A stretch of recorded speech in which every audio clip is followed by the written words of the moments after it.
Good afternoon and welcome to another episode of the Happy Head podcast. My name is Paul and I am your host, and hopefully you know that by now after nearly 60 odd episodes. Today I'm joined by Suzie Parkus, who I believe is somewhere in London-ish. Good afternoon, Suzie. How are you doing?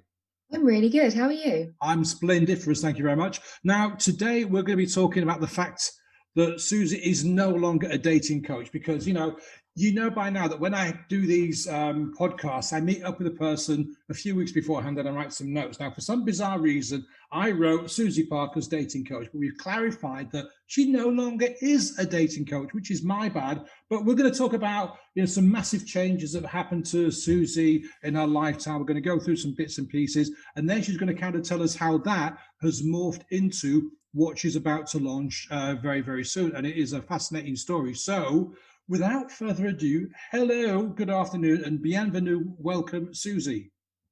Thank you so much. That was so professional, don't you think? See, she did say to me, you've got to be professional, Paul, because I've heard you're not very professional. So I thought, well, I'm not. I'm just going to be me, because all I can do is me. So anyway, how are we? What we're getting on with? What's going on in your life, Suzie? What is going on in my life? I am so excited to finally be launching my life audit, which all will become clear because it's all part and parcel of what I'm going to be sharing with you today. And this is, as you know, a premiere. I haven't shared this with anybody else on their podcast. So you are the first. And so I will be explaining what my life audit is. And of course, I invite all of your listeners and your viewers to come and take it as well. It's phenomenal exercise that changed my life, and we're going to go more into detail on that when we go through this. So that's been taking up a lot of my time, and I've been really, really excited to get it going, and also launching my Facebook group finally to help my people and people who want to follow me to live a life beyond limits. I love that phrase, live a life beyond limits, because most people don't get anywhere close to that. Would you agree? Absolutely. And I'll be honest, for everyone listening, I am not limitless. I am still busting through my own glass ceilings. And as I do, and as I figure out how to do them, that's all part and parcel of what I share. Because, Paul, as I'm sure the same is for you, our insights are obviously there to move people forward, but it's our hindsight that becomes other people's foresight. And, that is the role of a coach, a mentor, and a consultant to move people forward. Yeah, to help people move forward, because it's like the old cliche that somebody used with me this morning. You can lead a horse to water, but you can't make it drink. So you can be the world's acest, bestest, most wonderfulest, and I've said it's deliberately, coach. But if the client who's paid you the money doesn't want to move forward, there's not an awful lot you can do. All you can do is your best. And that's all any of us can do, whatever endeavor we're about to embark or have embarked upon. You can only do your best. And that's the same for coaches, mentors, guides, leaders, the rest of it. You can only do what you can do. And that is a really, really important point, I think. Yes. And I would also caveat that and say, and don't do too much. I'll never do too much. No, I've been there, done that. I've done the 24-hour days and the sleeping in the office things. It doesn't get you anywhere. So yeah, you've got to do your best, but within reason. Absolutely. Anyway, so back to you, Suzie. Tell us, where you're from and how you got to where you are today. Okay, so I'm based in North London in England, and it's interesting that you started this whole thing with saying that I'm a dating coach, because I was a dating coach, way back when, and got myself quite the name for it as well, and was splashed all over the media as a result. And that came to a swift conclusion at the end of 2015, because it was May 2015 when I was involved in a car accident, which we spoke about. And it was to be the day that would see me embark on a whole different journey with my life. But it wasn't something I was aware of at the time. So you want me to just go full steam into it? Go full steam ahead. Okay, so I won't give the ins and outs of what happened, but all I'll say is, for the benefit of others who have been involved in seemingly innocent sort of misdemeanors and accidents, I walked away looking like I was okay, but the next morning I wasn't, and it was quite clear that I wasn't okay. And 3 days later, I started getting physical symptoms that I wasn't okay. So it was beyond the headache, beyond the vertigo, beyond the light and noise sensitivity. There were other things that were presenting themselves more medically focused, and this started to give me cause for concern. And looking back now, I can say, well, I'd come across that problem before, and I'd associated it to stress. So I assumed, well, my body's just a little bit overstressed from this accident, and it will settle down. And if not, I know who to go to.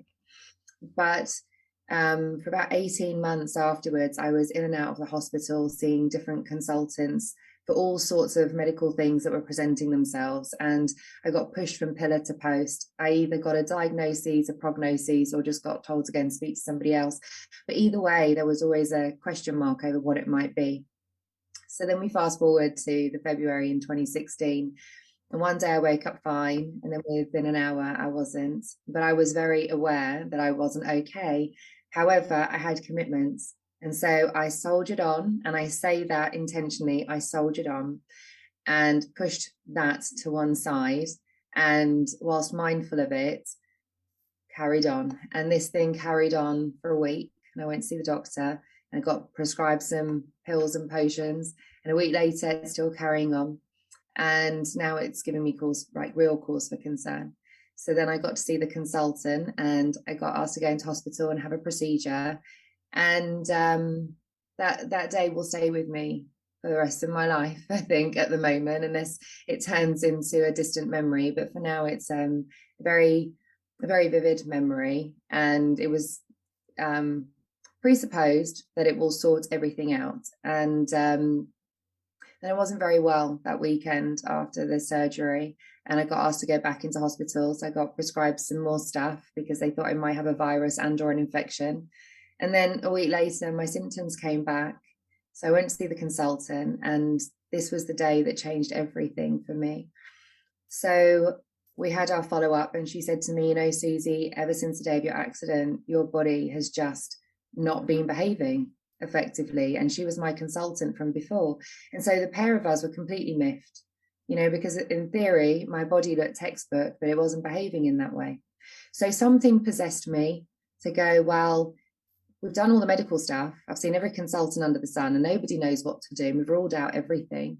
So what do you think it could be? And she said, I don't know. And I said, well, there's one thing we haven't looked at, and that's the emotional side of things. Do you possibly think there's a connection between the emotional and the physical? And she said, maybe. And so I explained to people that for me, that was neither yes, a green light, no, a red light. It was a maybe. So it was amber, and people still go forward on an amber. So I was like, well, I'm going to look into this. And I feel in lots of ways that the medical thing that was giving me the most cause for concern probably lingered for as long as it has done, because I was chasing the answer to that. And in chasing the answer as to why this medical thing had presented itself and we couldn't arrest it, and all the other things was kind of like slightly dying down, but there in the background, but taking their time to sort of go away. I found myself speaking to loads of different coaches. Everyone said that they were the one, or they maybe had some experience. So I went to see this one, that one, the other. And whilst no one person really put their finger on it for me, every time I spoke to somebody, I got another nugget. And all these nuggets are now what has led to what I now know as a fuller picture, which is that we do go through life accruing all these different traumas. And I'll explain it for your audible listeners, and I will show it to you physically for those that are watching the video. But if you imagine when a child is born, they're like these beaming little ray of light, right? For everybody that's ever come across a child, they're like the most wonderful things to be around, and they kind of soothe your soul and get you back into this amazing state where, all the things that are stressing you out don't even seem to exist for whatever reason. And then as we go through life, little things happen where we might have fallen over and our parent wasn't there to catch us, or maybe somebody bullied us and we assigned a meaning to it, or anything could have happened, anything and everything, because at the end of the day, trauma looks different for different people. It's the meaning that we assign to it, whereby we have made it cause us pain in some way.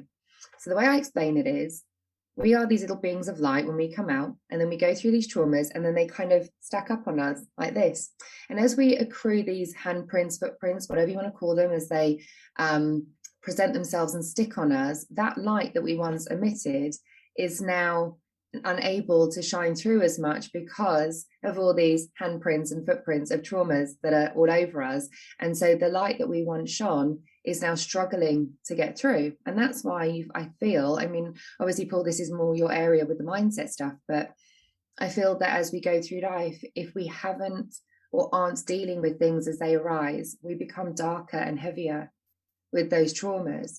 And so for me, the way I have pieced it together is that I had a Pandora's box, like we all do. And I had traumas that I knew about, didn't know about, and just didn't want to know about because I was busy being busy.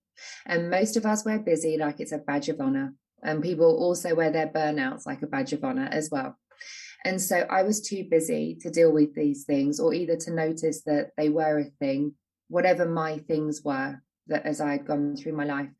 And so I feel that going through this process of trying to understand why this medical thing had flared up, why it wasn't going away, it was all there to teach me a lesson as to all the things that I'd been carrying around that was making me heavy, but in an unaware state. You know, I think we just think that as we get older, you know, think we slow down a bit, our joints aren't as loose as they once were. All these, oh, I'm just getting older. But the truth is, our stresses and our strains are heavy.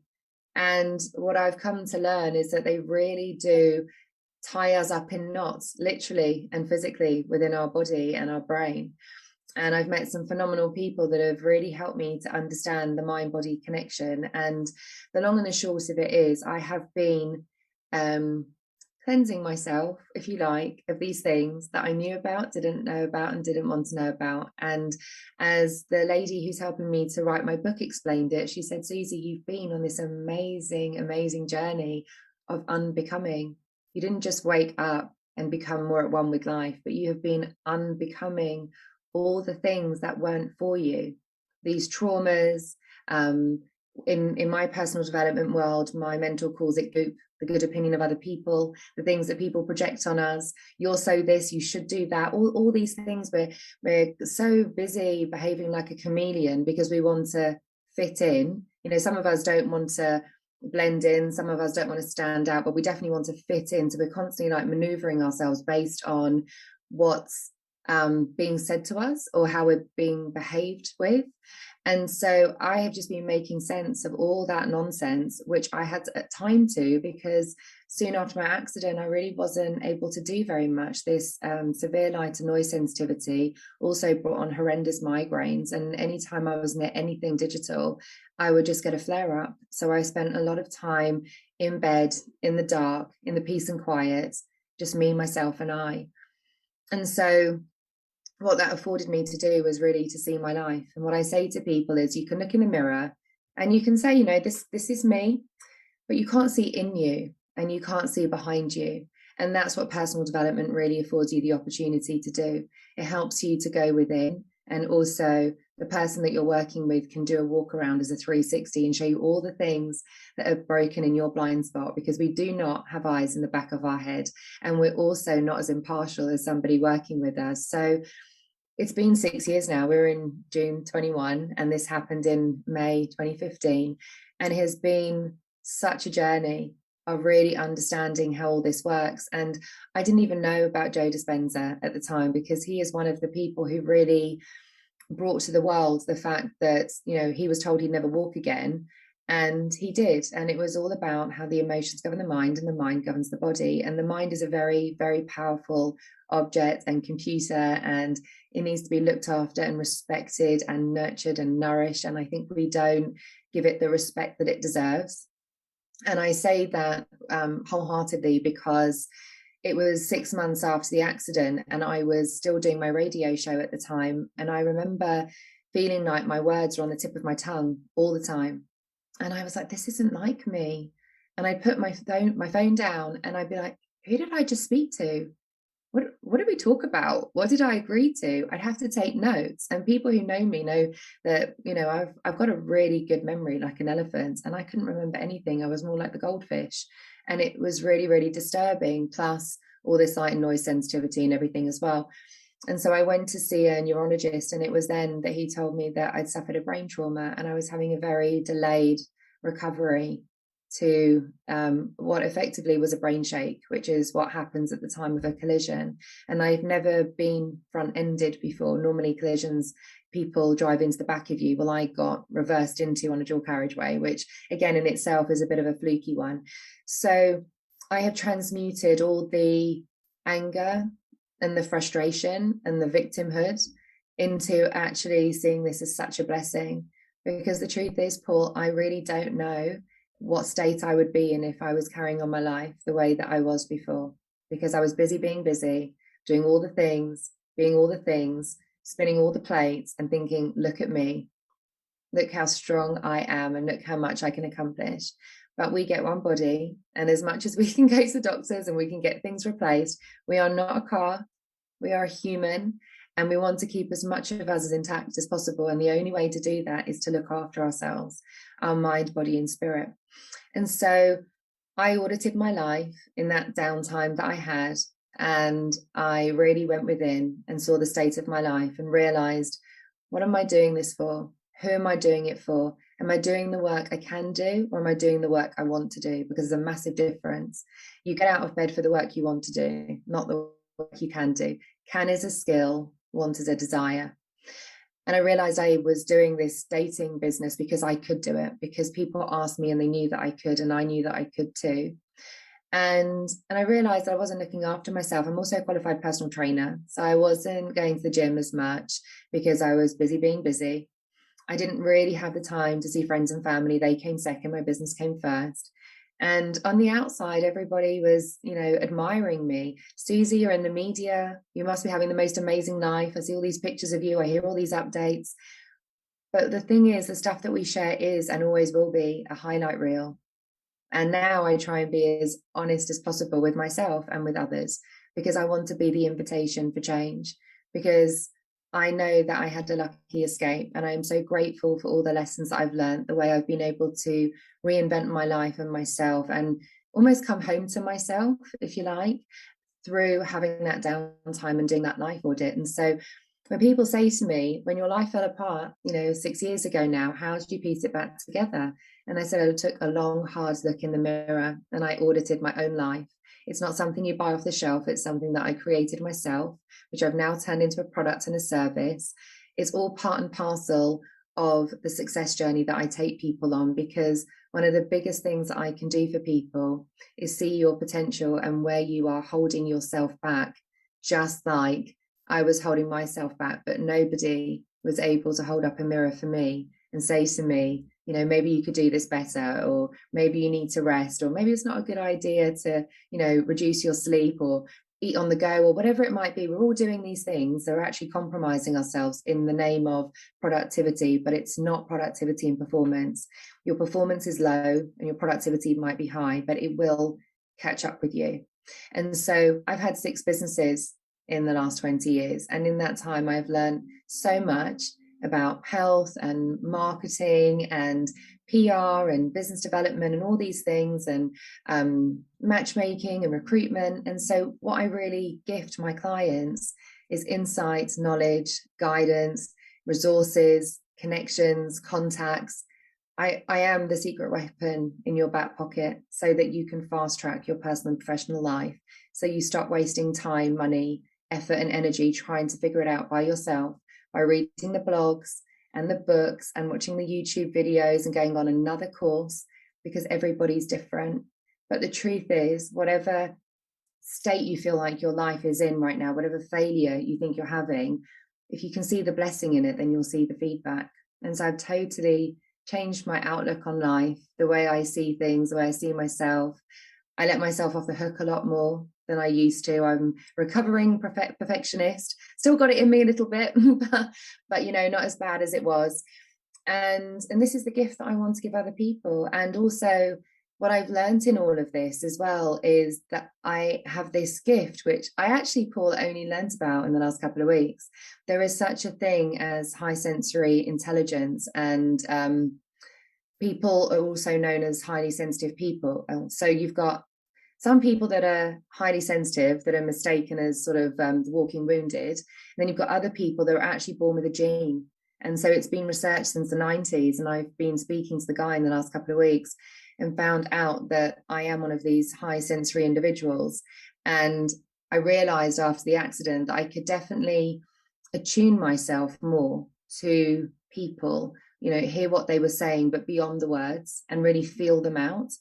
And I work a lot in the energy space. So really understanding someone's energy, whether it's high, whether it's low, whether it's off, whether it's good. And that's where I start. It's what is going on here that is a mismatch for the things that you want. So that matchmaker in me still resides very much in terms of connecting people to who and what they need. But also, like I did in the dating coaching, it was, so you want to meet this person. Are you a good match for them? If not, how can you be a better match? And I do that now for people in their personal and professional life as well. It's how are you matching up to the things that you want, and let's bridge the gap in between. And that's where my network comes in. So 20 years of networking, constantly networking. That's how I now bring in all my contacts when a client needs something that I don't offer, because I'll put my hand on my heart and say, I'm a jack of all trades and master of some, and I'm a master at communication and relationships and energy work, and really reading people and seeing where they're stuck. And so because of that, when we identify that someone's got a breakage in their blind spots, I then match them to the people in my arsenal who can serve them best, so they don't have to go through that same rigmarole that I went through, going to this person, that person, and the other, and getting a nugget here and a nugget there. And it cost me a lot of time and money in the process. And, when we're stuck or confused or in pain in some way, we just want to move forward. And I really love that I'm now in this place where, as I said, I can fast track things for people, help you understand what's the symptom, what's the cause, what you need to do. Because on the most part, I've been there or figured it out for myself. And let's just get you moving in the right direction so that you really can have the life, the relationships, and the career of your dreams. And that is me.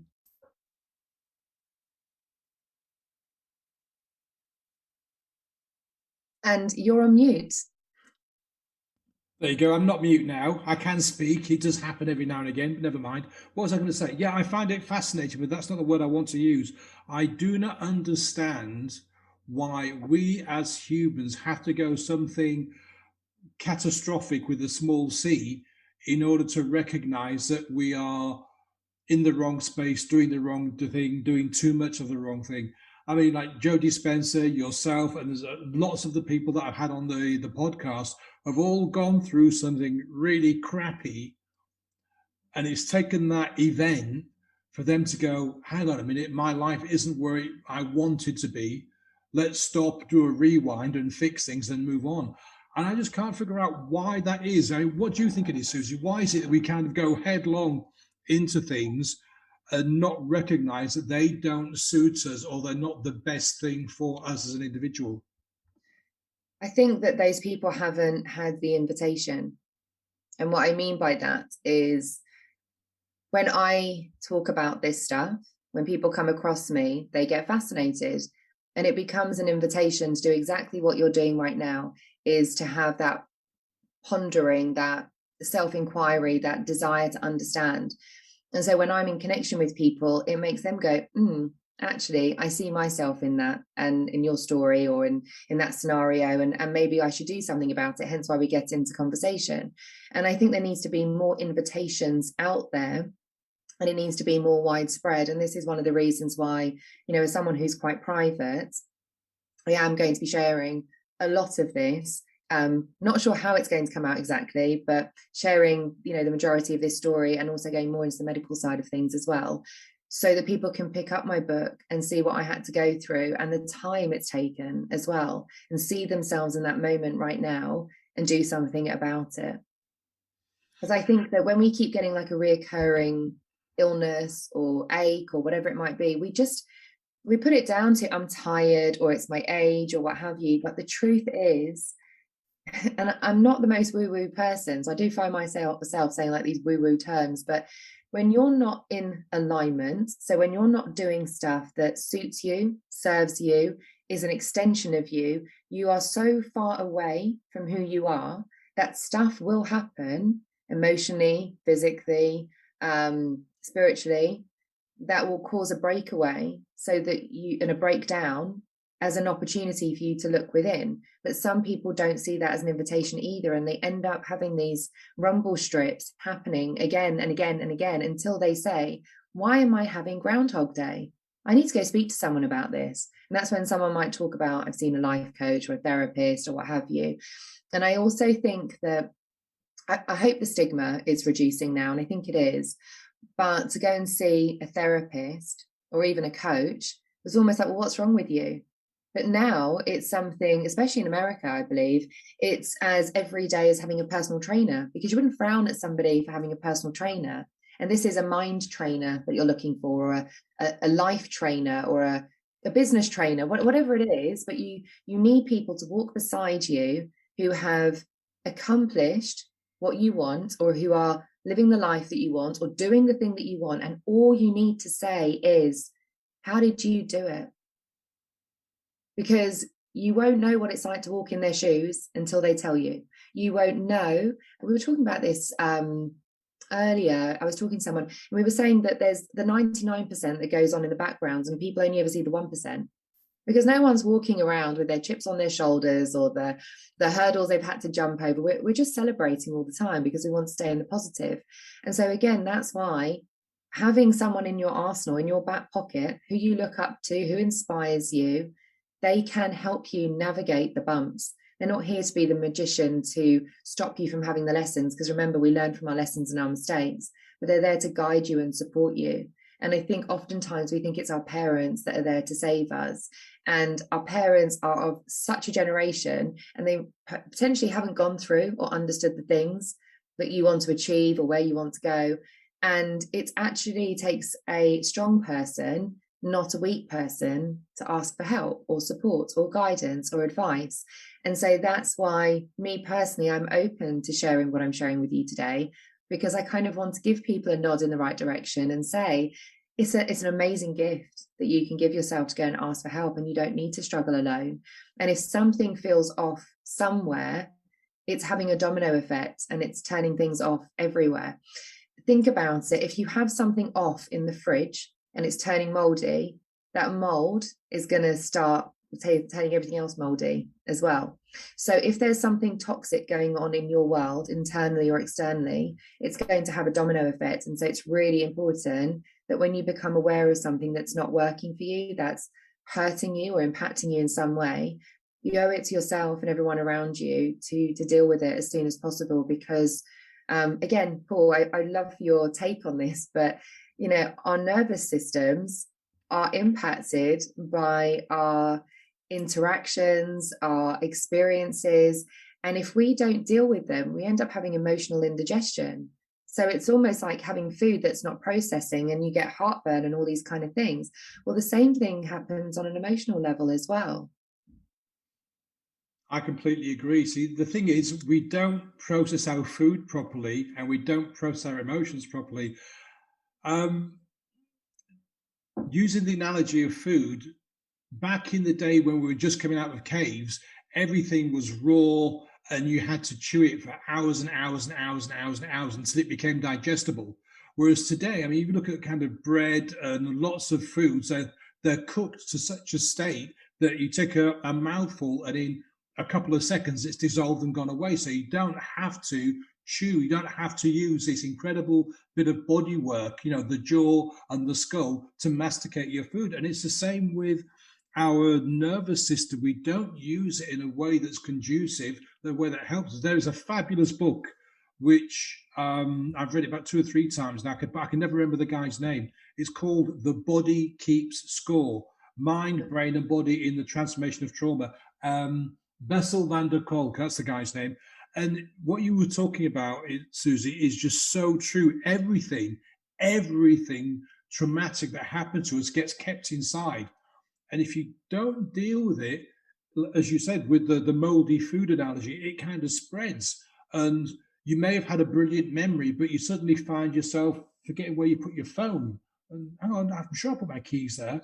And then it just gets worse and worse and worse. If you don't stamp on it, you don't deal with it, you can end up with some serious difficulties. And it is such a shame that it's only in the past, what, 10, 15 years maybe, the medical profession is starting to get to grips with the fact that the mind and the body are one unit. They're not kind of two separate things. I mean, when I was a kid, you go to the doctor and you'd go, this hurts. Okay, do this. And you wouldn't look at the whole body. Today, we are very, very slowly starting to go, okay, so this hurts, does it? Right, okay, well, let's look at this, but how are you feeling? What's going on elsewhere? And we are now starting to treat the whole body and mind as a connection, as one.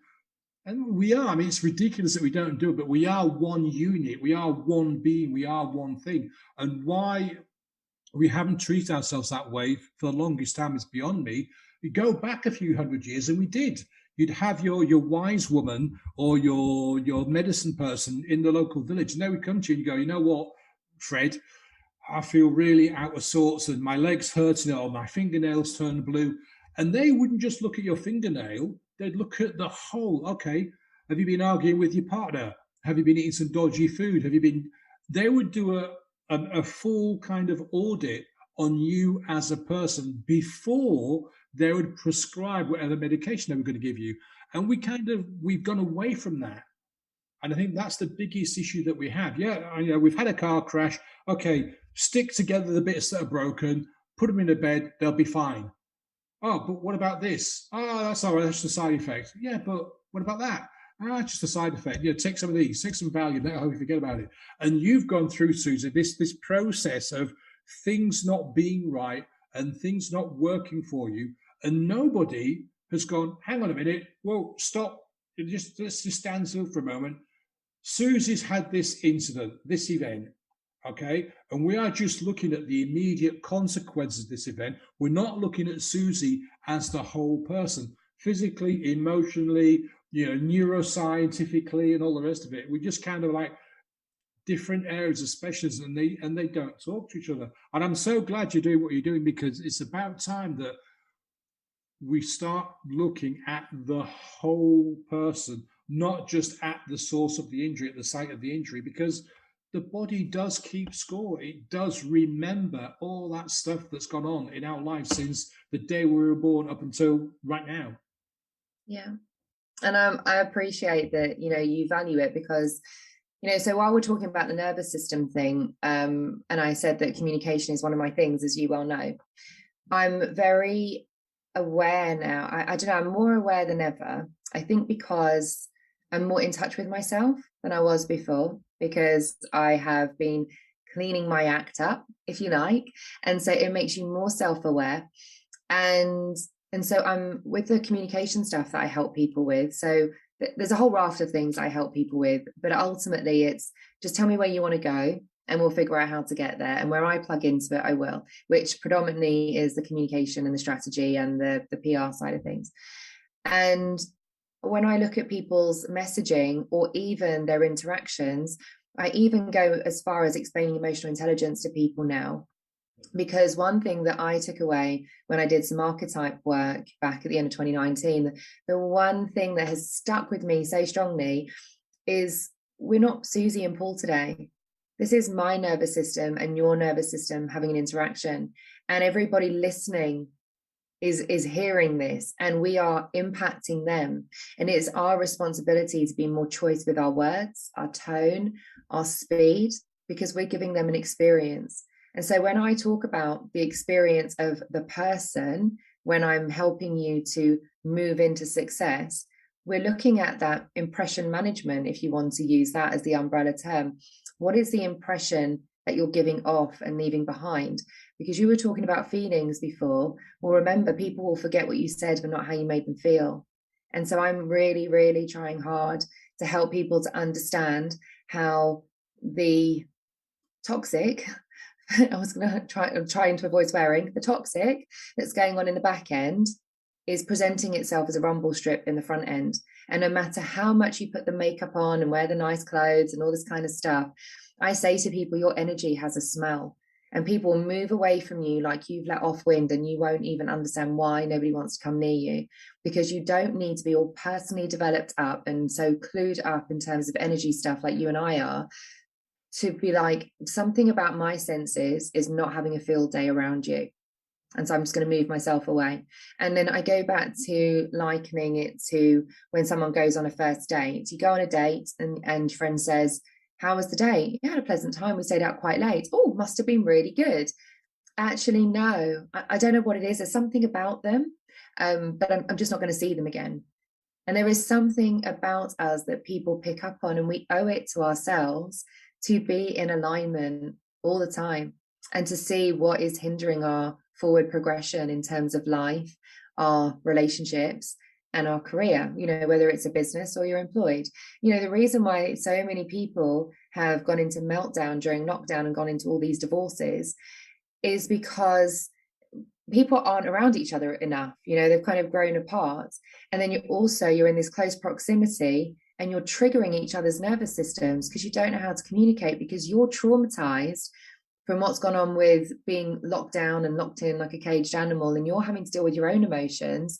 Your partner's trying to deal with their emotions. And if you don't know how to manage your emotions, you end up having this ping pong of just trigger backwards and forwards.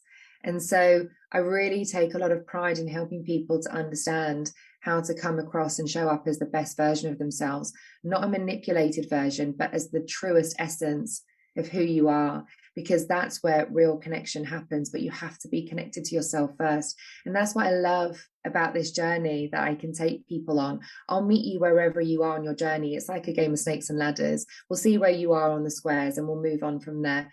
But ultimately, it really is about bringing the best of you to life, to help you to step into your fullest potential and to do it in a way that you're not having to do so much, but focus more on how am I being, and care more about how you're being for yourself and for others.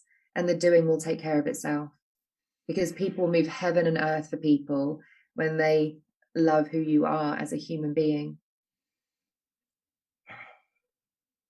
The first date analogy is fantastic, because there is so much we still don't know about how our minds, our brains work.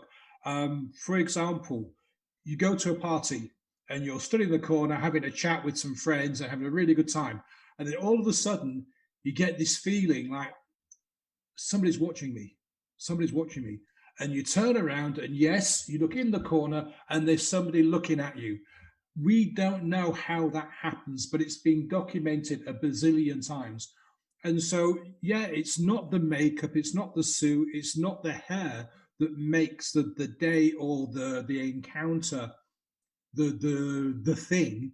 It's how you're, and I don't know what it is, I don't know what words to, but it's how your nervous system, it's how your thing, your energy, you as an entity are sending these messages out, these invisible, these mystical, these magical, whatever words you want to use, waves.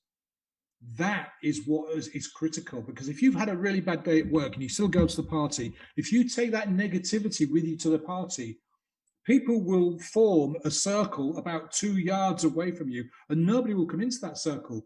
If you go home and go, I'm going to that party, I'm going to jump in the shower and I'm going to wash off all that negativity and I'm going to really get myself into a good vibe, and then you go to the party, people will come into that circle because you've done something deliberate to wash away that negativity. And again, we don't know how this works. I mean, I say a lot of it is down to what's going on, what you're saying to yourself up here, but it's much more than that.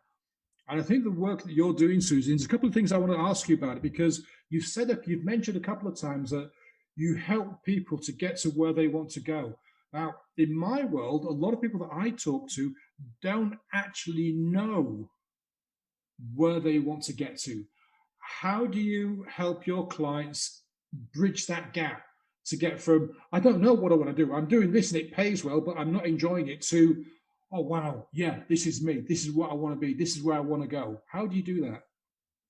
So I'll I'll answer your question before telling you that the thing that you just picked up on, it's people's aura. That's what you're talking about. It's an aura is a spiritual word, but people also say in the mainstream there's an aura about that person. You know, there's something about that person, and that somethingness is you in your truest essence. It's you stepping into yourself and not being somebody else. That's the difference. When people can really feel you, not the person that you're trying to be or become or move away from, but when you own yourself, actually people just feel you. They feel the real you, and you also inadvertently give them permission to be themselves too. And that leads very nicely on to answering your question, because a lot of people say to me, Suzie, I don't know what it is about you, but I feel so safe in your presence, and you've got such a calming aura about you. And it's because I feel at home in myself. I wasn't at home before. I say to people, I was like a prickly pear. I would like, you'd always have to prove yourself to get close to me, because my nervous system wasn't quite okay and stuff had happened. And now it's the other way around. The door's open. As I said it to somebody this morning, the door's open, you come in, you make a mess, you'll be asked to leave. But I'm more open because I'm more available, because I've cleared out a lot of the mess. And so coming back to your question, what happens is people just end up opening up to me. They tell me stuff, and I don't have a set of questions. I have questions that are based on you. I have something which was brought to my attention back in 2016, which is sensory acuity, which means that all my senses are switched on, and I can see beyond the tangible, and I can hear beyond the words. I'm hearing the frequency changes when people speak. I can observe their mannerisms, but oftentimes I don't even need to look at you to know what's going on. And people say, like, how did you know that about me? It's because I can hear it about you. I can feel it about you. And so what happens is, a lot of times when people sit in front of me, they feel witnessed by me. A lot of my testimonials say, I feel very seen by you. It's a gift to see someone. Oftentimes we all feel invisible, and we're fighting to be seen, heard, and noticed. So when you sit in front of someone and they literally can see you as a person, where you're vulnerable, where you're breaking, where you're strong, where you've got potential, there's a part of them that just opens up, and it's that I lean into. So as an example of someone I've been working with the last few weeks now, she put it out there saying I was looking for a communication coach. I asked her one question: do you think it's communication that's really the problem here? And she said to me, out of all the people that replied to her on Facebook, because that's what happens, you put a post out and you say, can someone help me with this? And everybody jumps on it, but nobody asks you the question. So I replied with a little bit about me on Facebook, but then wanted to be respectful and asked her something in private, which opened up a dialogue. And she said to me, you asked the perfect question. I actually think I have a problem with self-expression. I've never had someone raise their hand and say, I need help with self-expression. I don't think anybody asks for that, because who does? So then when we actually finally got on a call, what it really came down to is she's going through a divorce. And like most people, she's lost herself. She's been so busy being the wife and the mum. And also when she shared with me the stuff that's gone on in her childhood that was then mirrored in her marriage, the truth of the matter is she's never really been herself. So now she's on a journey of figuring out, who am I? How do I come across? Who am I at my core? What am I about? What am I able to do? Like, I've got a new lease of life. And we just went on this expedition. And that's it, really. I just kind of, the way I explain it is, it's like you need to go down inside in order to raise up. The more you go down, the more you can bob up. And so whenever I trip over and fall, as painful as it is, I know that I'm going to get back up stronger, because I've learned a lesson through the fall. So I said to her, it's almost like moving the swathes of chiffon, in the labyrinth. We're just going to move another piece and another piece, and we're just going to dig deeper until we get to the thing. And as it really turns out, her thing that she really, really wants to know is, how do I come across, and how can I be in control of my life without being a control freak? Because I've never been in control of my life. And I would like to be more aware of how I come across. And I am able to express myself on paper, but I'm very conscientious and nervous about how I express myself audibly.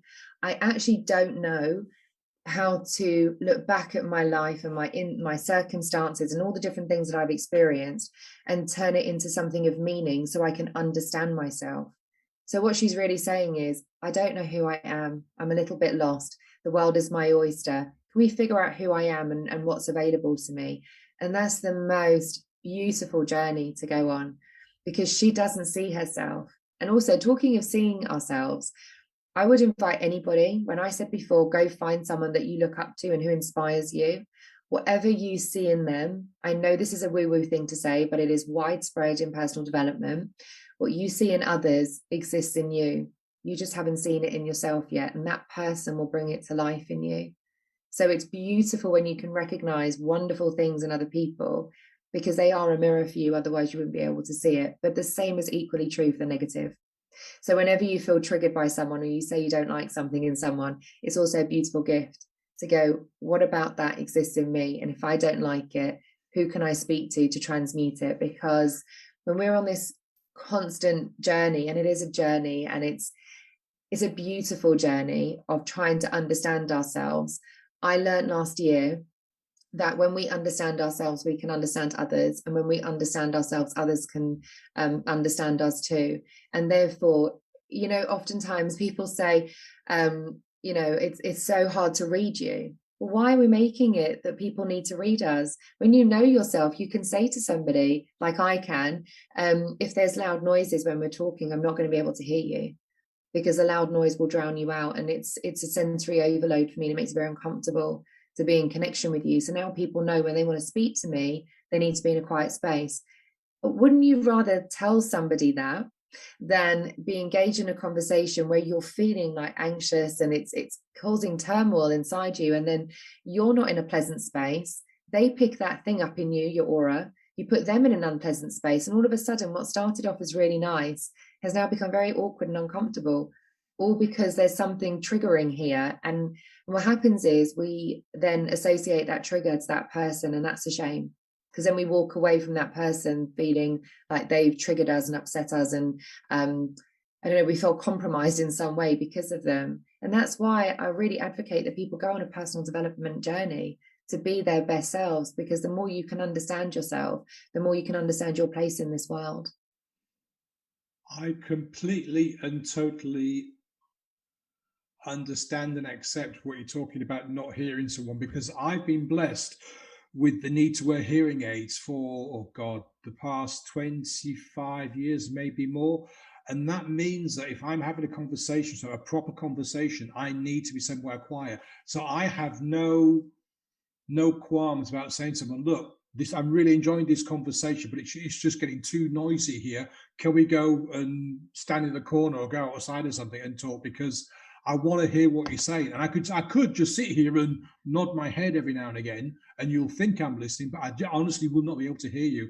And occasionally that has kind of not put people off, but it's made people think, hang on a minute, has he been a bit standoffish? Because I've just not been able to hear people. I remember, 4 or 5 years ago, God, where are we? 20? No, bloody hell, 2014.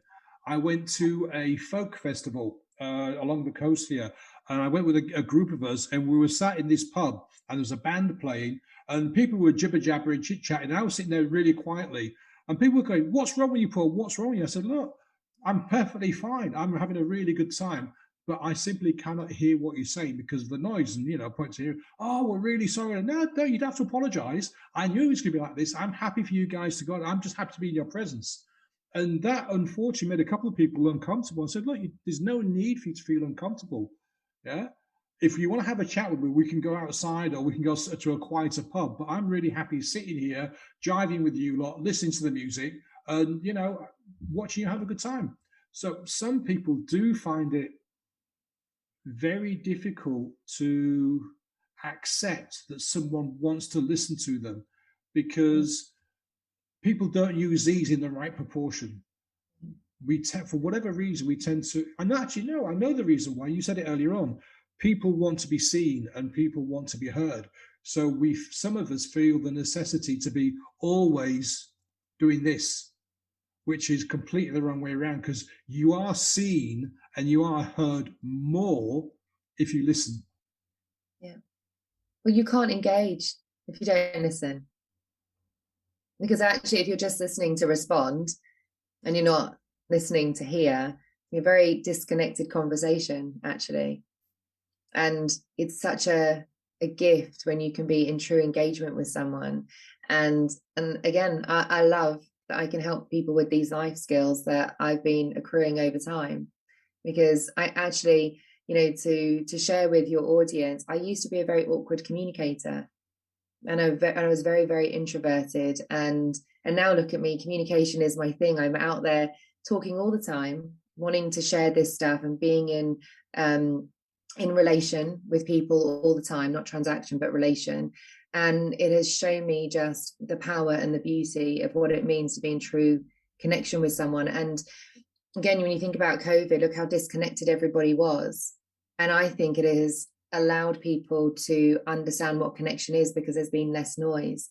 And I truly hope that people reduce the noise in every which way so they can continue to be in deep connection with people, because that's where the magic happens. And also deep connection with themselves, because I think a lot of people really connected to themselves in this last year and were able to really hear their heart song, if you like, waking up to the fact that I'm not in the job that I want, I'm maybe not with the partner that I want, or maybe our marriage isn't as good as it should be, or maybe actually now I want to be with someone. We need to use our ears more for our inner world as well as our external world, and to give that gift of connection to others. Yeah, I mean, you said it earlier on, Susie. It's too late for some people, unfortunately, because they were ships in the night for the longest time, and then COVID's kind of brought them together side by side for almost 18 months. That has been too much because they didn't know how to rebuild that communication thing that they had when they first met. It split apart, and then they were forced together again. They couldn't work it out how to make it happen. But I do hope for a lot of people that they do take this time and they do learn from this, that, you know what, I don't need to be with person X. I don't need to be in that particular job. I do have the time to stand back and to listen to what's going on inside of me before I take the next step, before I make the next move. And I just think that is so important, because a lot of people have this opportunity right now, right in this moment, to say, I'm going to take a step back. I'm going to audit myself and see where I want to be in 6 months, 5 years, whatever length of time. And then I'm going to do what I need to do to get there. However, it saddens me to think that a lot of people will do the complete opposite. And that is, as soon as the gates open again, metaphorically speaking, they'll just rush off into the world and carry on where they left off and won't take that time. And that's just the saddest thing, because this pandemic isn't going to happen again, not necessarily in our lifetimes. It's highly unlikely to happen again. And so it's a missed opportunity if people don't take that chance to stand back and listen and pay attention to themselves. And hopefully when people come and talk to you, Susie, they will take that time and they will kind of sit down and listen, but also be listened to. Yeah. I hope so. And I definitely feel that a lot of people have changed their lives. There's been a lot of healers and coaches and all sorts of people that have sort of risen up and are occupying more space. And I'm not the only person. There's lots of people like me who are taking a stand for this kind of work now, because we really want to help the people who have been denying themselves the opportunity of life. And what I mean by that is, if you're not living your best life for yourself and for others, then what are you doing? You're just existing. You're just surviving. You're not thriving. It's all so cliche. But there's no point looking on Facebook and going, well, they're having a nice life. The truth is, you can have a nice life too. You just need to know the roadmap to get there and how to navigate the bumps in the road. And it's funny that I always come back to driving analogies, but you wouldn't just get in a car and go, I want to go somewhere. You would figure out where you want to go, and you would set the coordinates on your GPS or your sat nav, depending on where in the world you are listening to this. And as we all know, when there's a dead end or there's a tailback or whatever, the sat nav readjusts itself. And that's the beauty of knowing where you're going. When you know where you're going, you can dance with uncertainty, and you'll be open to the plot twists that come along. When you don't know where you're going and you're success and results driven, you live in such certainty that everything has to be a straight line. And if there is a bump in the road and it causes you to deviate, that activates your nervous system. There's all these little things that you can do for yourself so you can live like life in harmony and in unison with yourself and other people around you, and not get so stressed out when things just don't go your way.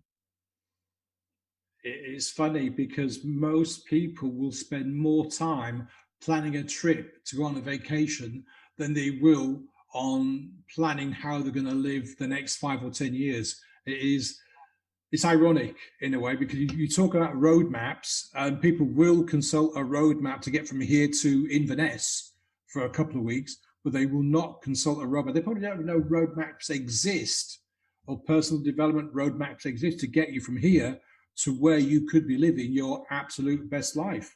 And yeah, it's just sad. It really, it saddens me. It really does.